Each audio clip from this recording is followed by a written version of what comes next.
Hello friends, you are welcome to Apexi learning. Apexi learning में आप सभी का स्वागत है। आज की हमारी इस वीडियो में हम गुप्तकाल हमारा टॉपिक रहेगा। गुप्तकाल कब से कब तक चला? 319 ईस्वी से 540 ईस्वी तक। इसमें फर्स्ट क्वेश्चन है हमारा, गुप्त वंश का संस्थापक कौन था? श्री गुप्त। गुप्त किसके सामंत थे? कुषाणों के। गुप्त वंश के किस शासक ने सर्वप्रथम महाधीराज की उपाधि धारण की? चंद्रगुप्त प्रथम ने। सूची फर्स्ट को 2 के साथ सम्मिलित कीजिए। आंसर रहेगा फर्स्ट।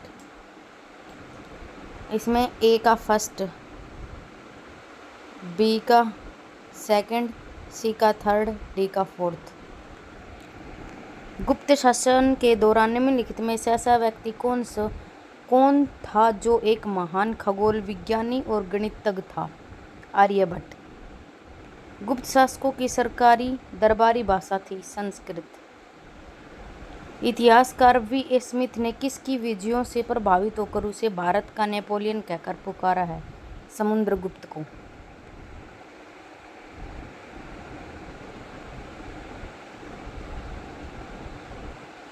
नेक्स्ट क्वेश्चन है, गुप्त वंश का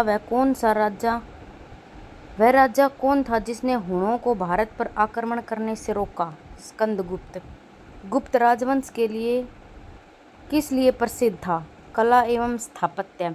अजंता कलाकृतियाँ किससे संबंधित हैं? गुप्त काल से।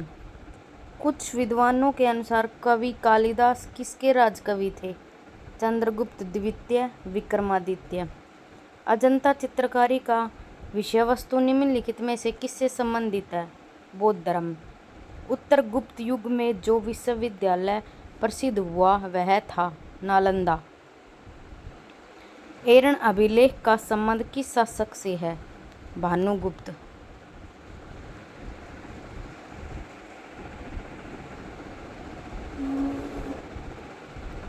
अगला क्वेश्चन है, फाहियान किसके शासनकाल में भारत आया था?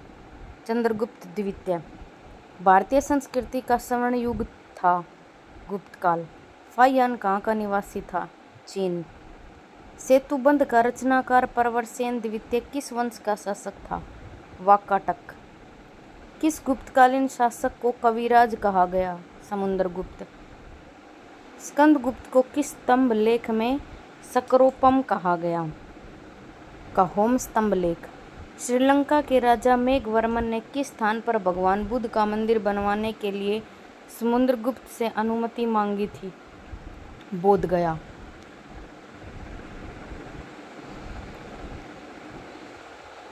नेक्स्ट क्वेश्चन है, मंदिर निर्माण कला का जन्म सर्वप्रथम कब हुआ? गुप्त काल में। चंद्रगुप्त द्वितीय ने विक्रमादित्य की उपाधि कब धारण की? शकों का उन्मूलन करने के बाद।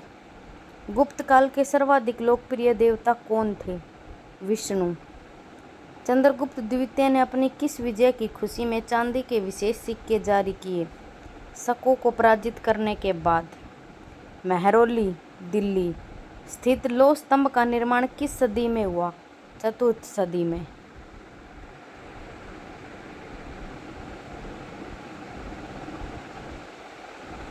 फाहियान और ह्वेनसांग ने खालिस्तान राज्यों को देखा?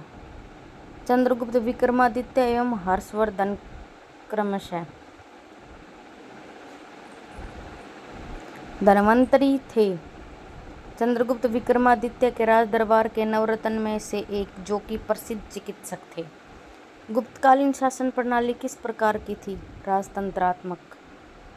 फाहियान द्वारा रचित ग्रंथ फोकुओकी में निम्न में से किसका वर्णन नहीं मिलता? बौद्ध धर्म के सिद्धांतों का।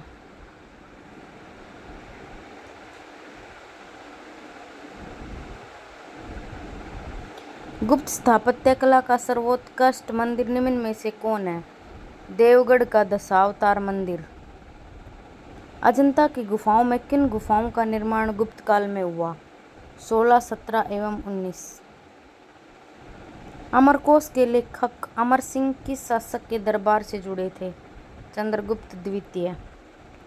गुप्त संवत 319 से 320 को प्रारंभ करने का श्रेय किसे दिया जाता है?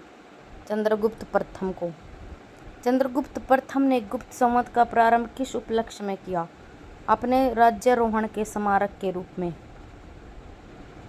प्रयाग प्रसिद्ध अभिलेख का लेखक हरिसेन किस शासक का दरबारी कवि था? समुद्रगुप्त।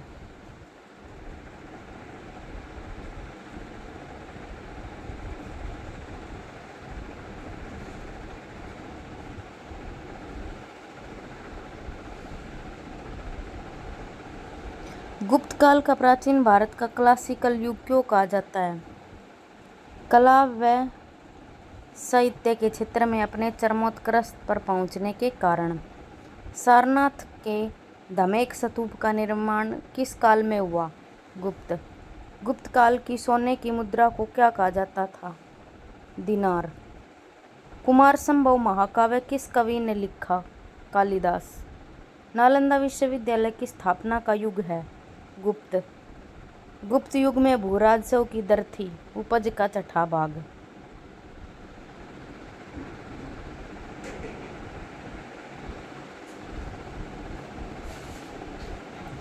नगरों का क्रमिक पतन किस काल की एक महत्वपूर्ण विशेषता थी?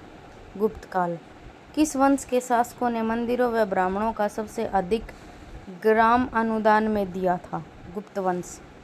दिल्ली के महरौली के कुव्वत उल इस्लाम मस्जिद के प्रांगण में स्थित प्रसिद्ध लौह स्तंभ किसकी स्मृति में है? चंदर। कालिदास द्वारा रचित मालविकाग्निमित्र नामक नाटक का नायक था? अग्निमित्र।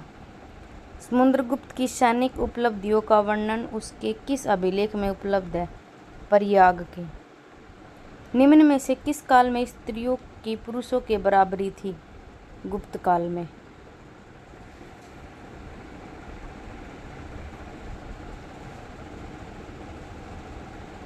कौन सा राजवंश हुणों के आक्रमण से अत्यधिक विचलित हुआ? गुप्त।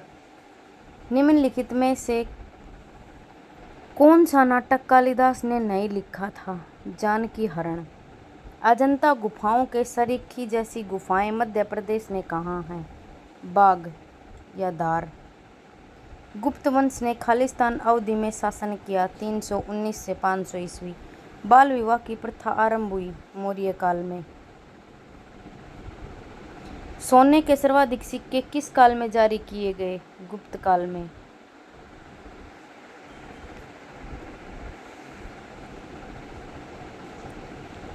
यूरोपीय भाषा में अनुदित अनुवादित प्रथम भारतीय ग्रंथ कौन सा है?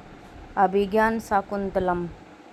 सती प्रथा का पहला उल्लेख कहाँ मिलता है? एरन अभिलेख में। गुप्त वंश के निम्नलिखित शासकों को क्रम से लगाइए। आंसर लास्ट वाला रहेगा। फर्स्ट पे चंद्रगुप्त, सेकंड पे समुद्रगुप्त, फिर चंद्रगुप्त द्वितीय, कुमारगुप्त, उसके बाद स्कंदगुप्त। गुप्तकालीन सिक्कों का सबसे बड़ा ढेर कहाँ से प्राप्त हुआ? बयाना, भरतपुर।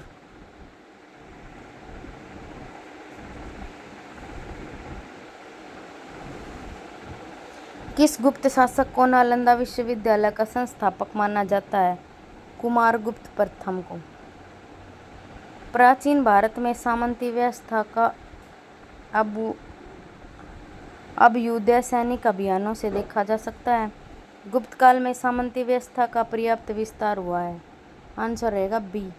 ए और आर दोनों सही है, किंतु आर ए की सही व्याख्या नहीं करता। गुप्त काल में उत्तर भारतीय व्यापार निम्नलिखित में से किस एक पतन से संचालित होता है? ताम्रलिपि। गुप्त शासकों द्वारा जारी किए गए चांदी के सिक्के कहलाते थे रूपक।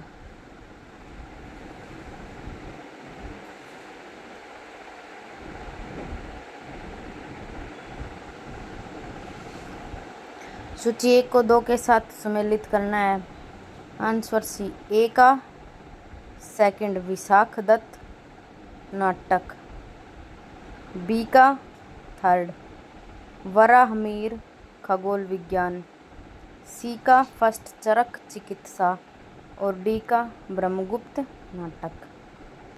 चंद्रगुप्त द्वितीय के काल में विद्या, कला व साहित्य का महान केंद्र कौन सा था? उज्जैन। कालिदास के किस कृति की गिनती विश्व की 100 प्रसिद्ध साहित्यिक कृतियों में होती है? अभिज्ञान शाकुंतलम। वर्तमान गणित में दशमलव प्रणाली आविष्कार का श्रेय निम्न में से किस युग को है? गुप्त युग।